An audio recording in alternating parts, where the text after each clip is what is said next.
Way, stories of wisdom and learning. Today's story is number 23.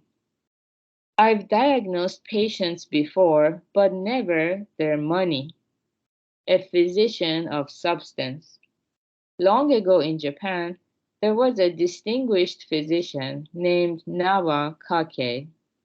One day, as he was returning home from a journey to Edo, which is the Tokyo area, a messenger came to inform him that a wealthy townsman had fallen ill and to ask if he would please come examine him.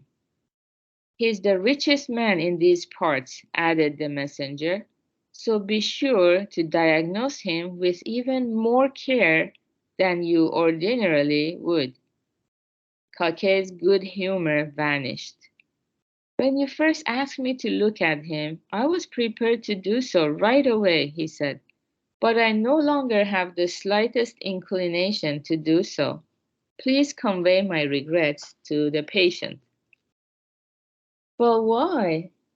It's simple. I was prepared to offer my services to a sick man, but now you tell me that because he is rich, I am to examine him with special care.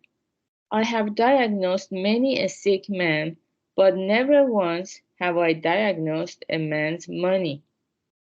The messenger could not help but admire the stand and took his leave after offering apologies. What made Kake great was not his medical proficiency alone, but a character impervious to the claims of wealth and power.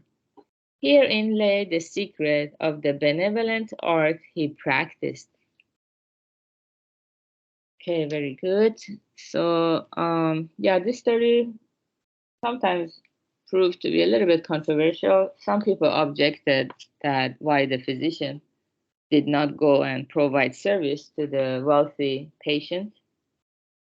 And yeah, and yeah, so I think the point of the story is more about how to treat everyone equally. And maybe, yeah, sometimes you have to take action to teach a lesson to some people who always want to put themselves above others. And just like, in the law, they want to pretend law doesn't apply to them or they want special treatment. If we look at our own mind, because of our desires, Buddha teaches we all have five central desires. One of them is the desire for recognition, validation, acknowledgement. Uh, because of this desire, we are very likely to get carried away if we are in the dark about our true self. If we are in the dark, we don't know the workings of the mind and the power of these desires on us, we can easily get swept away. We can get manipulated by other people. Um, yeah, so it's very precarious situation we are in. We can easily fall into this trap. So I think the point of the story is, like it said towards the end of the story, about having a character impervious to the claims of wealth and power. That means always follow the law of cause and effect by producing good deeds and refraining from doing bad deeds. And of course, everything is relative. So this doctor didn't provide service for this patient. There is something unwholesome. Yeah, he will get some unwholesome returns for sure. But at the same time, not being swept away, not allowing ourselves to get swept away by the lure or attractiveness of money and power, that's a very wholesome karma at the same time. To treat everybody equally and not allow people's money or power to influence us. Yeah, actually, it's not easy to do. Yeah, it's not easy. I think that's why the story is here to make us aware. Yeah, to make us aware of how uh, likely we are to be influenced by the people or things around us. Yeah. And I'm sure there were other physicians in the village that would, the servant would go and ask for help. Yeah. So it remained in history because of these physicians, um,